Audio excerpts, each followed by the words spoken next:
Hello, lovelies. On today's podcast, I'm joined by Anna Shears. Anna is a positive psychologist and accredited coach. One of her superpowers is making people feel happier and more confident. Her passion is helping business owners with imposter feelings and helping them transform their self-doubt to success. So welcome, Anna, and thank you so much for joining us today. I'm really excited for you to be here. Can you tell us a little bit about yourself? Yeah, sure. Thank you. And thanks so much for having me. As Jodie said, my name's Anna Shears and I'm a positive psychologist. So I've been in and around the world of positive psychology for probably about a decade now, but my background is in health and social care policy. So for 17 years, I worked at the Department of Health in Leeds and worked with ministers, national leaders, healthcare professionals, helping to shape and inform national policy, and did loads of stuff whilst I was there at the 17-year career that I had there, from comms and engagement to parliamentary work and briefing, travelling down to London, meetings with ministers, supporting ministers in the debates in the House of Commons, which was all really cool stuff. And I loved my job up until the point that the children came along. So having two children under 5, regular travel down to London, broken sleep, I just felt like my life was on a treadmill getting faster and faster and faster, and any minute now was about to fly off and hit the wall. So despite that kind of outward success, inside I was really struggling. I was probably on the verge, if not burnt out. I had really low self-esteem, low self-worth. And, what you saw on the outside definitely wasn't the same as what was going on the inside. So I started to, look for ways that I could help myself feel better, and discovered positive psychology during that time. And the results were so transformational in terms of how I saw myself, my past experiences, and my view of the world, that I wanted to then go on and study the science behind the magic. So in the midst of setting up my own consultancy working with healthcare organisations, I decided to study a master's and be a mum as well. So, just give myself another ball to juggle. But I really loved the fact that I can now, as a qualified positive psychologist and accredited coach, to help other people who've been in similar situations with me. Studying the theory behind positive psychology gave me a real insight into imposter feelings, which is one of my passions. Really answered lots of questions about me and my behaviour in the past. I've gone on a bit of a journey in terms of where I've gone to where I am now. But I think, sometimes everything happens for a reason and everything's interlinked. So Definitely. That actually leads me on perfectly, because I absolutely love the things that you talk about, imposter syndrome. So let's get straight to it. Imposter syndrome, it's quite a buzzword. So I'm going to ask you, when was the last time you got it, and how did you snap yourself out of it? Yes, great question. So my stand on this and my position is that I like to call it imposter feelings. So originally, I'm a bit of a geek in this area as well, because as I say, I studied positive psychology at master's level, but it originally started back in the 70s, and it was referred to as imposter phenomenon, which isn't necessarily easy to say or easy to spell. And I think, the more people were talking about it, they actually talked about it as a syndrome, imposter syndrome, and it means entirely the same thing. But for me, I think the word syndrome kind of gives it like a medical connotation, as though it's a label. Yeah, So for me, I like to call them imposter feelings. There is no right or wrong definition, but like all feelings, they can come and they can go. I love the fact that it is talked about more commonly these days to raise awareness, because I'm really all about raising awareness of these sorts of things. But there is, so much more to that umbrella term. So it's things like chronic self-doubt, it's overworking, it's perfectionism, it's a reluctance to seek help, it's comparing yourself to others, it's avoiding that visibility, it's self-sabotage, it's low self-esteem, it's fear of failure, it's a fear of success as well. People hold themselves back from putting themselves forward for promotions, procrastination. But in the midst of all of those things that I've just said, there's some really, really fundamental things about people with, the strongest sense of imposter syndrome, or a really strong sense of imposter feelings. And that is that you find it really, really difficult to externalize your success. So you don't actually acknowledge your own brilliance, and you think it's down to more luck or judgment or people liked you. So when it was first discovered, it was in really high achieving women who were doctors, professors. really, really, kind of academically strong, really successful, but they didn't acknowledge their own successes, and they thought it was just because, I guess, they were in the right place at the right time, and they couldn't internalize their own success. And that's a really strong trait of somebody with imposter feelings. The other one is that you are constantly under the fear that you're going to get found out as a fraud because you don't recognize your own successes. You think that other people are soon going to find out that you're not as good as you think that you are. And those two traits were so strong and so common for me whilst I was working at the Department of Health. So I guess understanding more about the topic led me to then think, oh, that's why I behaved like that, or that's why I behaved like that. One thing that really stood out for me when I think about it was you find it really difficult to take praise and to take on board praise. So whilst I was having performance appraisal reviews at the Department of Health, I used to really hate them because I just couldn't stand being in that environment where someone was telling me that I'd done a good job, which I know sounds really crazy, but it was a bit like I was having an out-of-body experience and that they were talking about somebody else. I was almost kind of detaching myself from that praise and from that recognition. And I just used to find it really uncomfortable to sit there and for someone to tell me that I've done a good job. So yeah, that's a really strong trait of someone with imposter syndrome.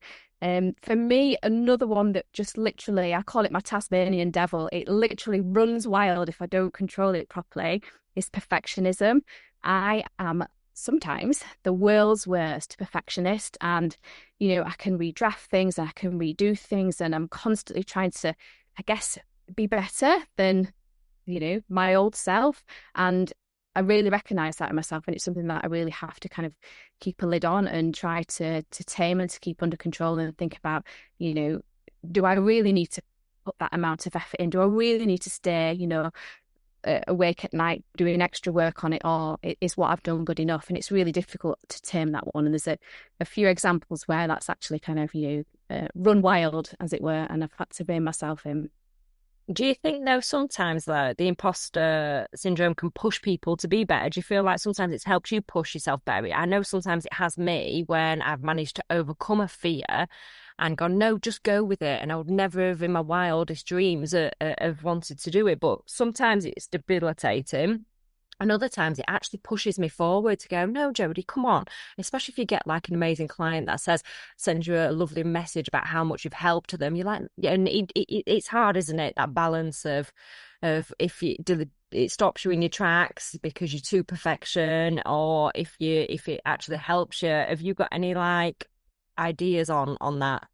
Yeah, I think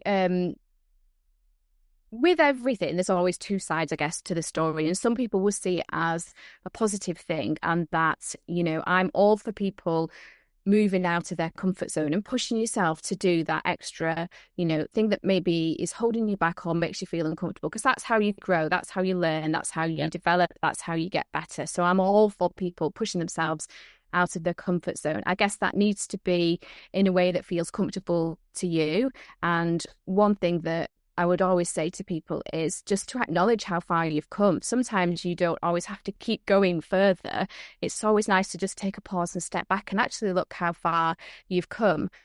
So some people could see it as a way to fuel themselves, whereas others, I think, if the traits and the feelings were so strong, you wouldn't want to put yourself in that situation because it would just be too uncomfortable. You wouldn't recognize the growth that you could get from that because you don't acknowledge that you're already good in the first place, if that makes sense. Have you got any little hints and tips on how you can snap yourself? I know you can't snap yourself out of it. I've been doing a lot of work on imposter syndromes and mindfulness and working on yourself, and it's a constant evolution, isn't it? When you're trying to grow yourself, when you're trying to better yourself, and I hate using that word better yourself because there's nothing wrong with me, there's nothing wrong with anybody, but you do try and improve and overcome your fears. And one of them is obviously pushing yourself and knowing your self-worth. Is there any like little hints and tips, or have you got any like downloads or anything that can help people, especially like if someone's constantly doubting themselves, deep down you know that they're good? What would you say to them? What advice, what help is out there for people? Yeah, I think it's a really good point when you say you were already good. We are all a work in progress, and that's one thing that I really like about this field of psychology, is that there are so many different tools and resources that have been tested and are evidence-based. So we know that they work. There's been studies that have been done. There's a load of different tiny interventions that people can take on board and practice. So some common ones that people have heard of, for example, like gratitude and journaling. On my website, annashears.com, I have a free download. So if people want to go to the Need Help Now section of my website, you can download a free guide that I've put together, which talks a little bit about the different traits of imposter feelings. And there's 3 really quick, easy, evidence-based exercises that you can do to help you, I guess, shift your perspective, move you out into a more positive mindset, give you more positive emotions. And the ones that I've chosen specifically in that free download are ones that I use myself, so I know that they work, and they're also evidence-based. But the best thing about them is that you can keep going back to them over and over again. So like you said, Jodie, you're constantly evolving, and these tools and resources, you don't just use them once and then forget about them. You can actually come back to them whenever you need to. And there's a whole host of other ones that I could also suggest and recommend. Things like the perfectionist. For me, one really, really brilliant piece of advice that I was given was trying to think of your outputs and the work that you do. And everybody tries to be the best that they can be, but sometimes that can be at extreme levels, which is how I experience it sometimes. And one of my old bosses at the Department of Health once said to me about the gold, silver, bronze. I don't think it's necessarily a research evidence-based theory, but the concept behind it is so simple. And it is that he said to me, Anna, your bronze might be somebody else's gold. So it's all about expectations. It's all about the person that's, I guess, receiving the work that you're doing, or, the needs that you're trying to meet. You might be constantly striving to do gold and always want to do gold, but actually bronze is good enough within the time that you've got, the resources that you've got, and the person that's receiving that might think that is gold standard. So it's all about perceptions and expectations, and it really helps me put myself into check. So that's a really great one for perfectionism. And I guess another one around self-doubt, people will have heard of affirmations. Now, affirmations do work to a certain extent to some people, but I guess the constant kind of chanting and mantras of, I am enough. It's not just about saying the same thing to yourself over and over again to almost convince yourself that, you are going to. Yeah. Sorry to interrupt. It makes me feel awkward doing them. I've done so many mantras where I am strong, I am powerful, I am wonderful. It doesn't work for me. But a little tip actually for all my listeners, especially when they're in the salon, I share loads of music with them. Sometimes I find it's easier, the mantras, if it's playing in a gorgeous, relaxing music in the background when you're doing your meditation, and they're talking like you are enough and you're powerful, because they use loads of different words instead of just going, I am enough, I am enough, I am enough, I am enough, because you sound like a robot, don't you? But you've got what works for you, haven't you? You really, really have.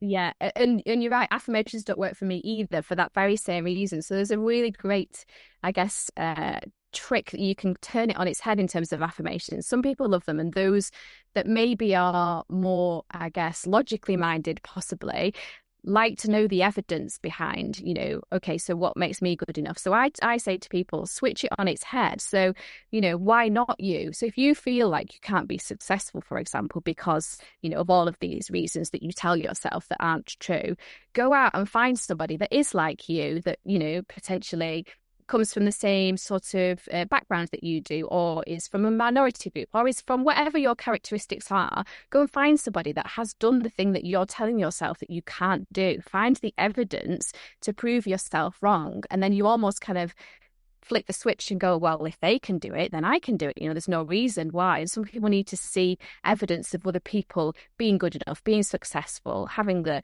the lifestyle that you aspire to have, or, the money in the bank that you aspire to have, or just a way of life that you aspire to have. It's not always about wanting something that is, kind of millionaire status, for example. Just being enough is enough for some people, and almost just try to find someone that actually is where you want to be, and that would prove to you that if they can do it, then you can do it.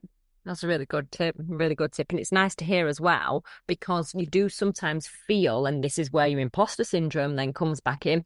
You do sometimes feel when I've bought everything, as has everybody else, the magic, the secrets, the miracle mornings, everything. If you look at my bookshelf on making yourself a better person, I said that in quotes, guys, because I do actually hate that word. I need a better word, and you need to teach me a better word.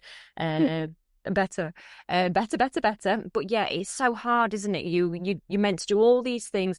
100 gratitudes in the morning. I need to drink my lemon tea. I need to do it, and I think when you have all these things that you think you should do, it overwhelms you, and then it can paralyze you, can't it? Because there's so many things out there. And what I've learned, and it's something you've just said, is just work to yourself. If affirmations don't work, don't beat yourself up just because Mrs. Smith's doing affirmations and they're working for angels all over TikTok saying how amazing they are. Doesn't mean you have to sit there like a robot going, I am, I am, I am. So yeah, you've got to work with obviously you. And I like the fact that obviously you as a person, you definitely mold to different people. And I see that with all the the videos you do and everything. You can see one person isn't a cookie cut, and you can't actually just say this works for you, so it's got to work for my next 600 clients. You've got to adapt, haven't you, and change and work with that person. Yeah, 100%. And I think, that's why I love what I do, because as a positive psychology coach, I've got so many tools in my toolbox. And, I only invite people to try them. It's not, compulsory. What you want to do is entirely up to you when you come to my coaching sessions. But there's so many different tools and resources, because positive psychology as a field of research has been going for 25 years, which I guess academically is not a huge amount of time, but during that time there's so much different tools, resources, evidence, and different practices and different interventions that we can call on to help you feel the best that you can be.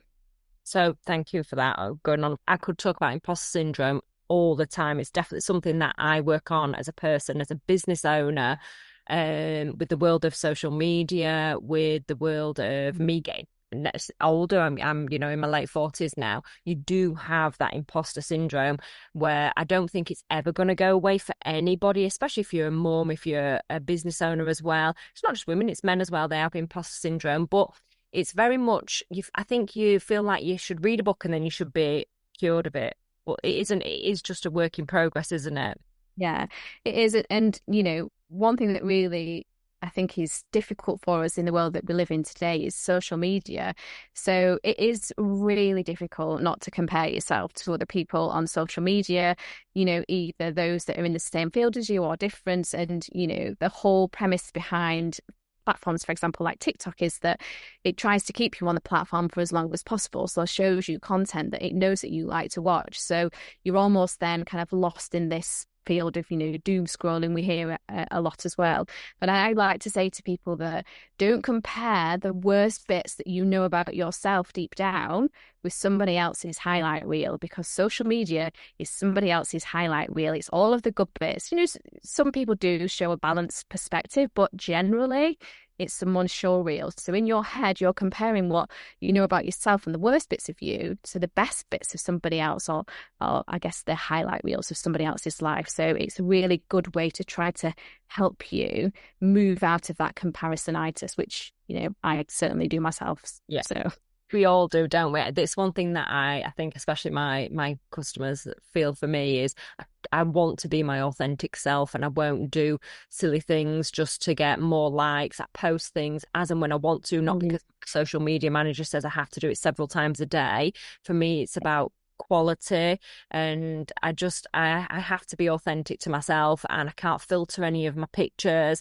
I can't do it all glossy and shiny. It's raw, it's genuine emotions. But then again, that's why people love me, and that's why people come to me, and there's a world out there of people who love the whole bling, and then that's why people have got millions and millions of followers. But I just think you've got to stay in your own lane, haven't you? And that's something that I've definitely been learning with the imposter syndrome thing, is not to compare myself to other people and stick in my own lane, because I am good enough. Oh, a little affirmation there. I am good enough. But it is you've got to be your own cheerleader, haven't you? That's the biggest advice I can give anybody. Be your own cheerleader, be authentic to yourself, be true, and just, stay in your own lane. And do you know, somebody gave me an amazing tip the other week. If you're stressing out about something, just you don't have to unfollow somebody, but if you keep seeing it and it keeps popping up because social media thinks that you like it, then you can just mute it for 30 days. And it Yeah. actually made me feel better because I was seeing all these things that were filtered and glossy and glamorous, and I'm like, I don't look like that. So I just muted them for 30 days, and actually it makes me feel better. Yeah. Yeah, 100%, because you've done two things there. You've took back control by taking the action to mute them, and you've empowered yourself to make yourself feel better. So, naturally you are going to feel good about that because you've stopped, well, one, you've recognized it as well, which is really good. Awareness is the first step to any problem resolution. So you acknowledged and you've raised that awareness in yourself about how that's making you feel, and then you've empowered yourself to take action by muting the accounts. But yeah, I think it is really, there is something to be said for filtering what you allow into your world through your phone, because it's so easy, it's so accessible, and it's, everyone's got one. So it's really difficult to kind of put those internal checks and barriers in place to stop yourself from feeling bad. Yeah, definitely. It's something that I'm working on at the moment because it really has helped me. And that was on a business call that I was doing with a lady, actually. Yeah. So yeah, so moving on, congratulations for your feature in Women's Health magazine, by the way. And it's actually something that I'm glad that you've talked about, because years ago I did a post on a beautiful young woman, and it was a massive marketing campaign where she was full of makeup and she'd filtered her jaw and her cheek and her eyes and her lashes to the fact she didn't even look like herself. And I literally posted saying, what are we doing to our younger generation? Why do they feel like they have to be? I mean, she was beautiful. Why do they have to look completely different? And it absolutely broke my heart. So obviously, if it's okay with you, can we talk about the pressures on women, and especially young girls, because there's so much pressure on women right now. Obviously, I'm not man bashing. I know there's pressures on men as well. But what do you think's the biggest thing that we're dealing with at the minute? Yeah, I think we kind of touched on it a little bit in terms of social media. It's just the fact that everybody can be in everybody else's pocket, and we've taught to ourselves as adults that you can just lose yourself doom scrolling and being lost in a world of absorbing content on a regular basis. And, hours can go by. So imagine how difficult it is for a child, where the whole aim of that platform is to keep them engaged and to keep them on that platform.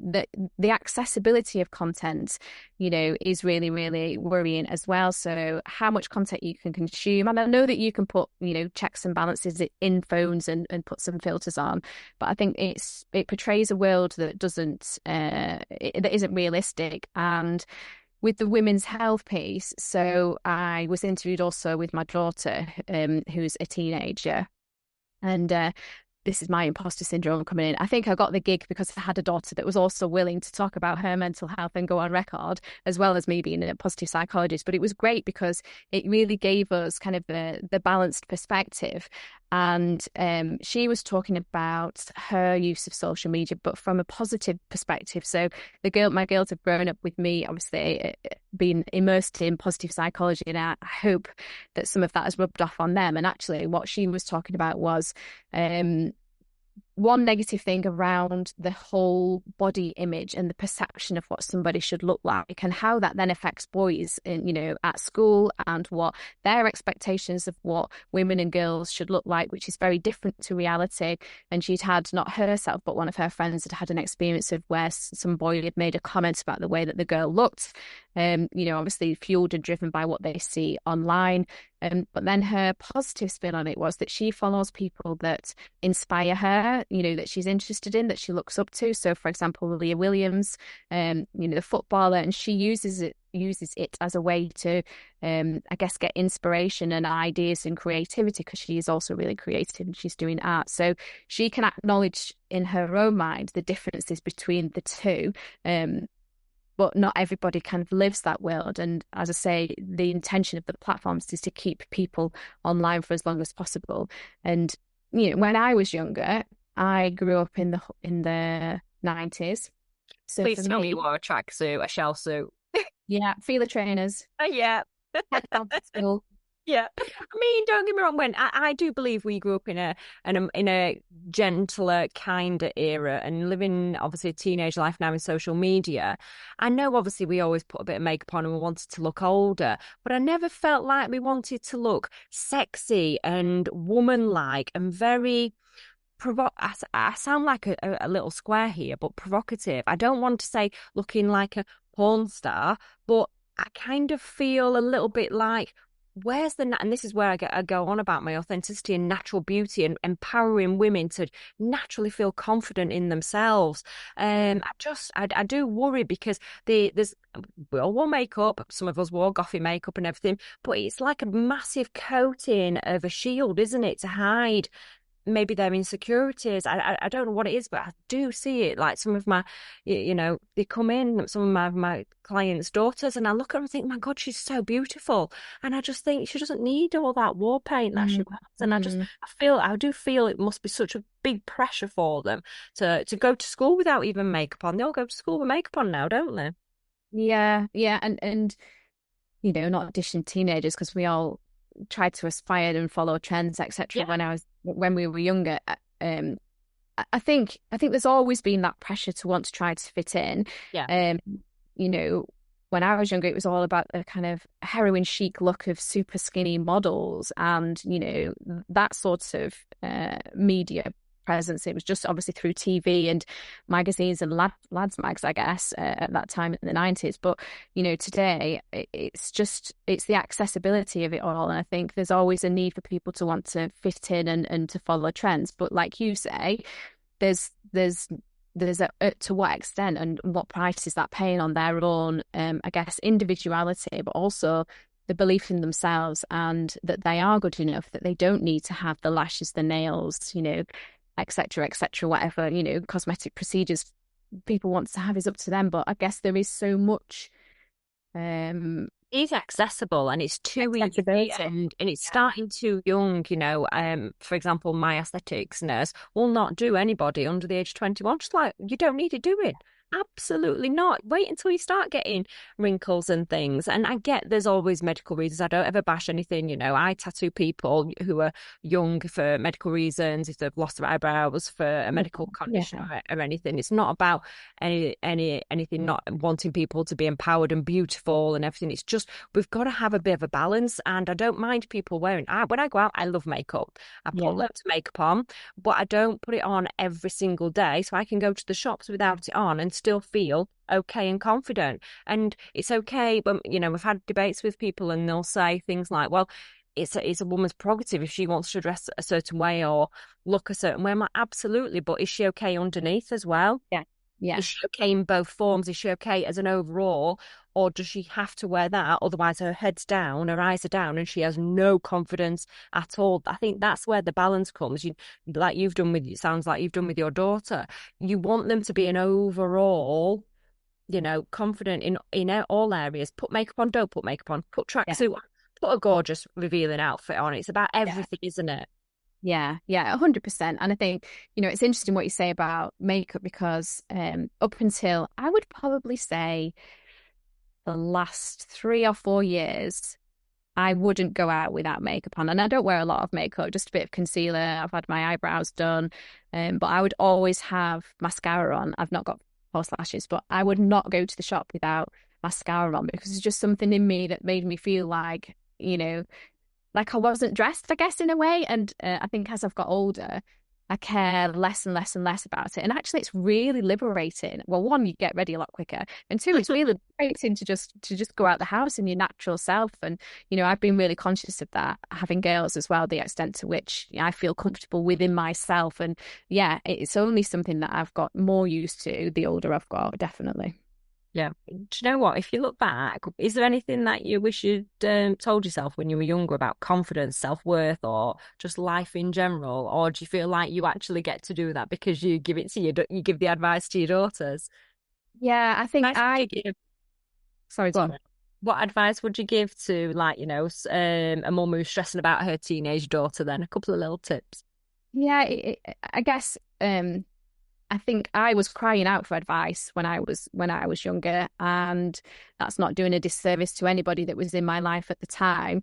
But I think I experienced a perfect storm of feeling abandonment and abandonment trauma from my parents divorcing, and then a really horrendous, toxic first relationship as a young adult. So I needed, I guess, the tools and resources and the words that I say to my girls now around self-worth and self-belief, because that really had a massive impact on me for many, many years, being in an abusive relationship. So I didn't ask for help. I didn't let anybody know about the situation that I was in, and I didn't feel able to leave. So my self-worth was really, really low, and I masked it and hid it from everybody. So I think, just answering your question around what advice I would give to myself, I would tell myself that I was good enough and that I was worth it 100%, because I, for many, many years, didn't believe that. And actually, I was diagnosed with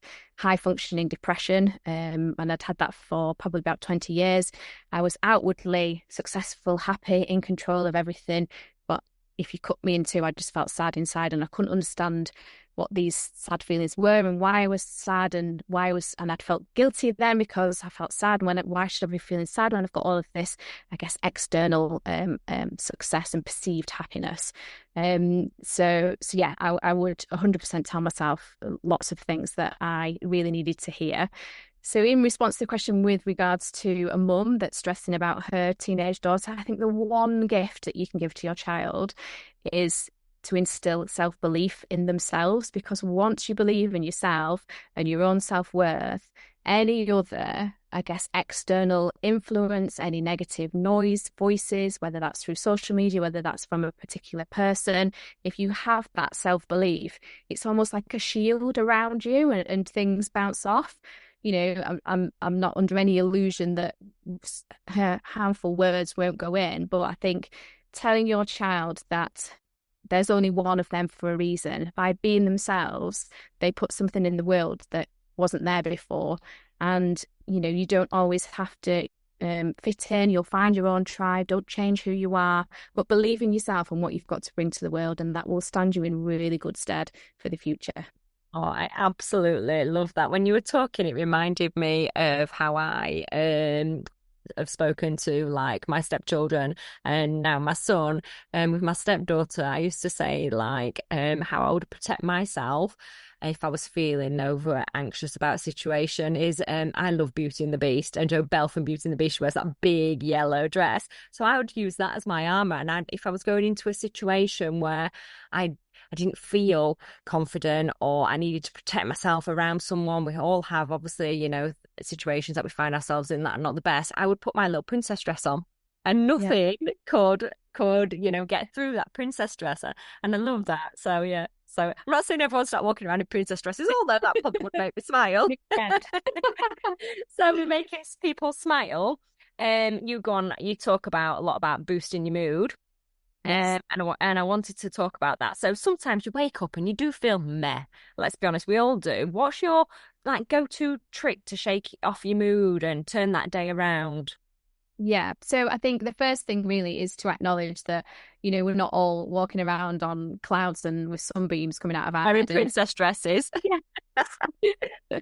You're right, though. You experience positive emotions as much as you experience negative emotions. And actually, it would be, I guess, not irresponsible, but it would be detrimental, I think is the word I was looking for, to just ignore how you're feeling when you're not feeling the best. So I think the first thing is to just acknowledge that we all have those days, those feelings, like all feelings are transient and they'll come and go. But the best thing for me, well, there's two things actually. The first one is listening to music. So I am a unapologetic lover of house music, still am. I'm 50 next year. So I absolutely love dance music. So, Private Kitchen Party for one is absolutely what I love to do. So just put some music on, it can take you back to, happy times and places that you've been to, have a dance around the kitchen. And that's my first one. And my second is, I don't know if you can hear, and sorry if you can, that the dog's barking downstairs. So have a little Cavapoo dog. And going outside, I'm lucky enough to live not too far from the country. So there's kind of fields and a river. And I just love being outside, all weathers as well. So for me, it's going outside in nature, just appreciating the beauty that is around me on the doorstep, get some fresh air, which is always good for you, some sunlight on your face, again, good for you, bit of exercise, endorphins, obviously raise your levels of happiness and the serotonin and all of those good chemicals in your body by going outside. So yeah, go for a walk is a really brilliant one, and listening to some music. People say that all the time, don't they? I'm exactly the same. I don't get to go outside as much as I would like, but I designed the salon so it was very organic and earthy and full of like plants and that spa-like feeling because my Reiki specialist is all about grounding. And being out in nature definitely grind you. Hope that's wrong. Ground you. So yeah, sorry, I'm wrong.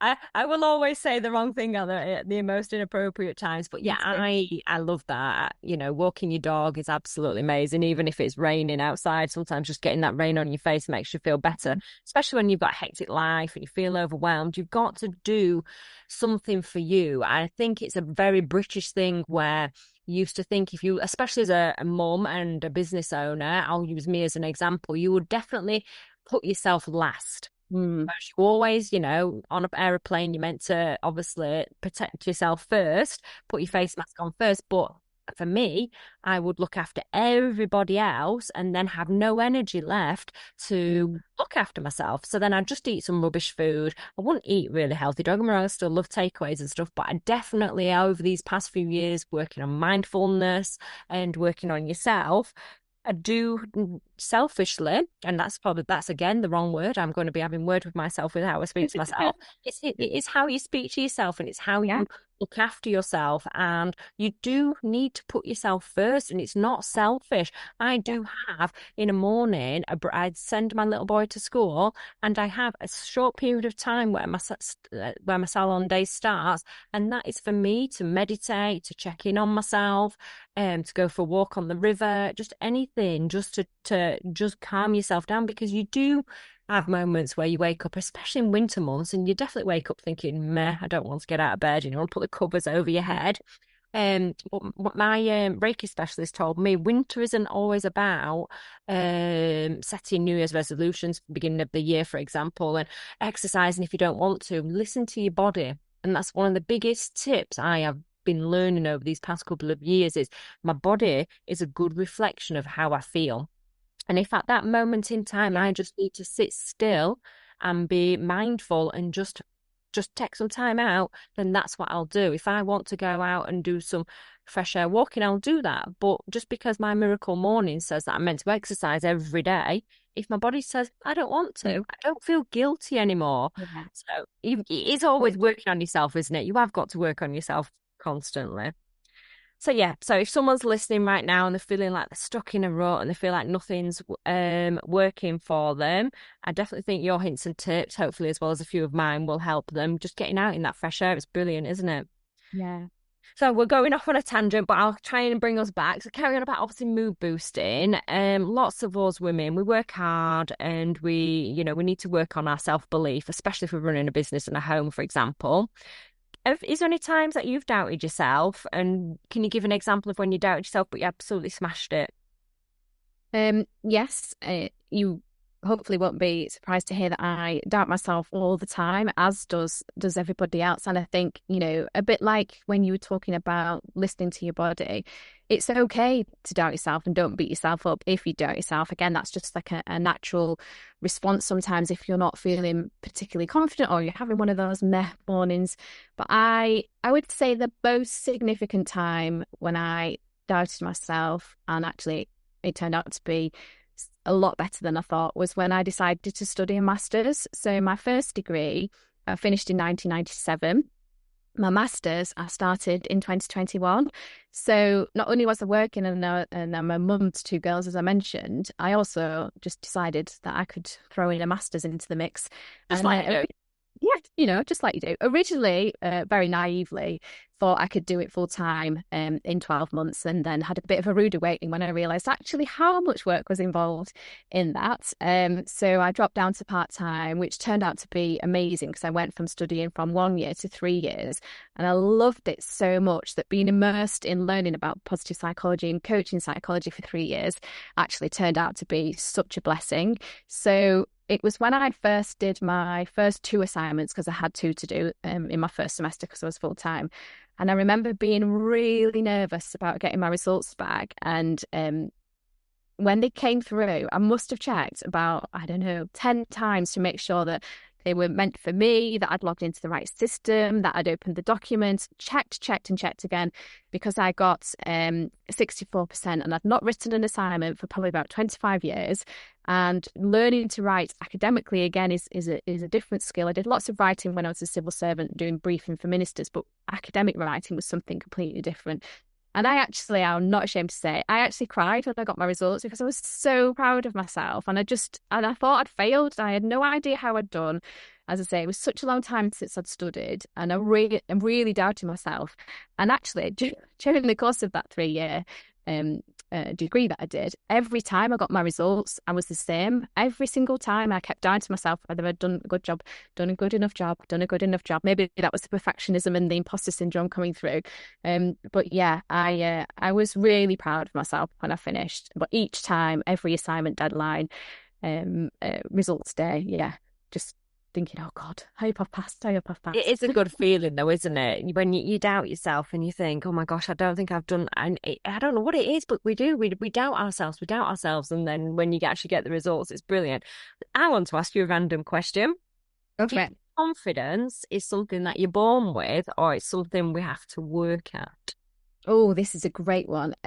Because I 100% believe that everybody can work at their confidence. So I liken it to, and I'm sure people may have heard of the phrase around growth mindset and fixed mindset.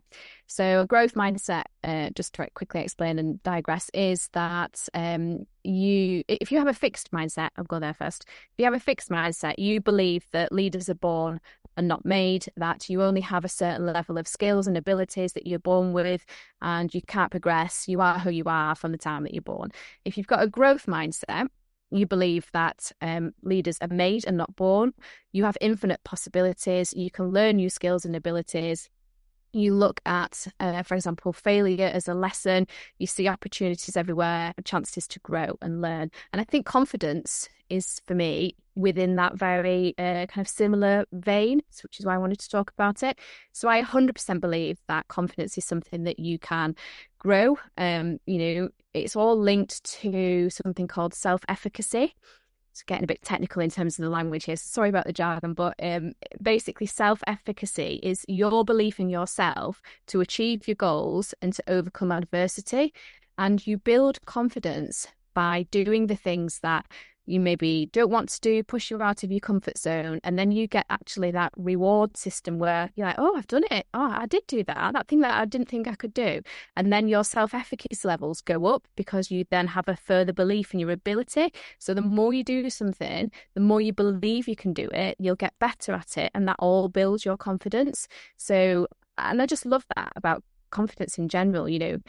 People say, oh, you need to be more confident, It's not something that you can necessarily flick a switch and go, all right, okay, today I'm going to wake up and I'm going to be confident. Paint on the smile or everything's happy. You need to take yourself through a process of steps of learning to do new things, and then, I guess, consuming that feeling of happiness that it gives you, that sense of achievement, and then that helps to build your confidence. So you can develop your confidence, but it's not an instant fix. Yeah, definitely. Even from a little child's point of view, they're not confident, for example, to go down a big slide. So you build them up slowly to it by going down a little slide and then go down that, and then they get the big smile. And it's like that with life, isn't it? You just build yourself up. Me personally, I definitely get better with confidence the more I attempt something. And then like the third time you've done it, you're like, yeah, I'm raring to go. Yeah. And we're all trying to stumble our way through life. We're all learning. We're all trying to grow and adapt. What's like the best bit of advice you've ever been given? And did you actually listen? Did you take that advice on board? The best bit of advice I've been given. think aside from the gold, silver, bronze one, which I've already shared, so I was then trying to think of one of my second best one, is, and it links to confidence as well, actually, is to celebrate your small wins. Because you can almost, whether it's in business or whether it's in life, if there's something that you want to achieve, if there's a goal that you aspire to get, if there's, some trading you want to do, goals can feel really overwhelming and really big, especially if you set ones that, are so much further away in terms of your reach where you are now, and you've got to grow into them, is to celebrate your small wins. And small wins can be something that is as simple as, okay, so, and I used to do this when the children were little. So we've all got dressed today, we've all been fed, and we've made it to the end of the day without losing a child or, falling out, and we're all, happy, fed and watered, albeit, maybe not in the best of moods. But that is a win, when you've got small children, you're tired, it's a win. Doing the laundry, it's a win. Cleaning your teeth was a win for me. Exactly. Yeah, exactly. I actually managed the shower today. Woohoo! Yeah. So it's about acknowledging all of the tiny steps towards whatever it is that you want to achieve. Celebrate the wins. And a really lovely thing that I like to do is at the end of the week, so we can get, I guess, overconsumed by to-do lists. Now, I love being organised. I'm all for a list. I love a list. But sometimes if you do a to-do list and there's things that you don't achieve on your to-do list, they then get kicked onto the next day or maybe the next week, next month, next year, whenever it is. There's always something that you maybe don't achieve. And that's okay, because you can only do a certain amount of things in a certain amount of time. But to kind of flip that on its head and to help you celebrate the small wins is at the end of the day to write a done list rather than a to-do list. So at the end of the day, if you just take 5 minutes to think, okay, so what did I do today? And when you write them all down, you'll actually be really surprised at what you've managed to achieve. And that's a really lovely way to give yourself those positive feelings of accomplishments, because there's nothing better than feeling like you've done a good job. Rather than focusing on what you've not done, focus on what you did do.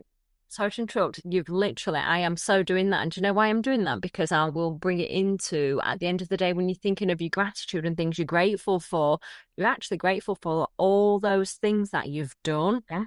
And it actually will make you feel amazing. Like, I've done that today, I've done that today, I've done that today. Yeah.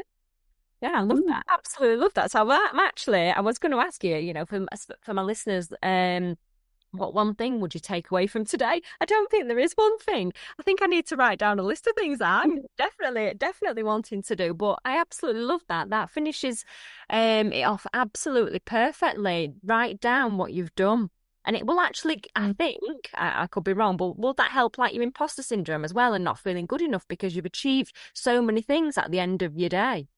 Yeah, it 100% will. It'll build your confidence. It'll give you an insight into, your own potential. I think I guess my passing phrase that I want to leave with people would be to believe in the magic of your own potential, because everybody deserves to live a happy and abundant life, whatever that looks like for you. And that everyone has so much potential. It's just believing in yourself and acknowledging, that you can do it, and that the writing down of things that you've done during the day will go so far to help you understand what you are capable of. And then it'll be something else, and then you'll be building on that list, and it will help elevate your self-confidence, help elevate your self-belief. But everybody has such potential within themselves, and it all starts with believing in yourself.